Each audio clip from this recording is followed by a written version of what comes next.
stewardship mentality. If we are going to enjoy God,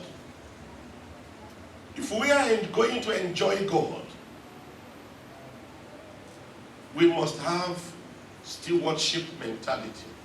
Who is a steward? A steward is a manager. Somebody that they committed something in trust to manage an estate. And we call them realtors, supervisors. Some of them we call them caretakers. I am here to tell us that we have the landlord of the whole universe. Do you know him? God is his name. And he has put you and I as caretakers, as stewards over his estate. In Genesis chapter 2, from verse 14 to 17, the Lord God took man and put him in the Garden of Eden to tend it and to keep it. Verse 16. And the Lord God commanded the man, he gave the owner of the garden. He put man, he said, commanded him, saying, of every tree of the garden, you may what? You may what? You may freely eat. I give you the liberty.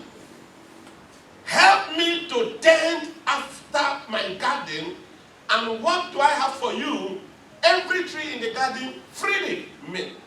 Why did God go out of his way to create a helpmeet for Adam? Because he is his steward. Because he wants the best for him. Because Adam was tending after the garden. But I still want to let us know that whenever you are serving God's purpose, I want you to know that it is not until you ask for a thing that God brings it. Did you hear what I said? Yes, are you hearing me? Yes, when you are serving God's purpose, it is not until you ask for a thing. He said, and it shall come to pass that before you ask, God has answered. While you are still praying, the result has come. Yes, men and brethren, it is still true. There are demands for stewardship. There are demands for stewardship. There are demands for stewardship. There are many, but I will just say one or two. Number one is recognition of the ownership of the real owner. Demands for stewardship is to recognize who the real owner is. As long as Adam recognized that God is the real owner of the garden, he obeyed and he enjoyed God. As long as both parties were keeping to the terms, everybody was happy. God do come down in the cool of the day to inspect.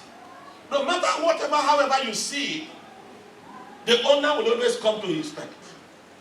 Do you know why? For where your treasure is, for where your treasure is, there your heart.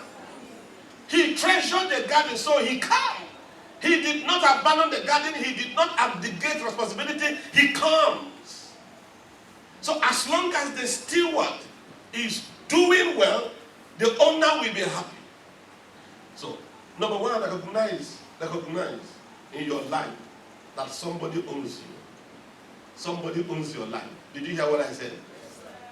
Number two, it takes the consciousness of sacrifice to carry out stewardship effectively. The consciousness of sacrifice. John chapter 12, verse 24. It says that except the corn of the wheat falls to the ground and dies, it abides alone. But when it dies, it produces much grain. May we get to the point of producing much grain. Amen. I said, may we get to the point of producing much grain. Amen. How do we produce much grain? We die. Die to what? Die to self. Die to selfish ambition.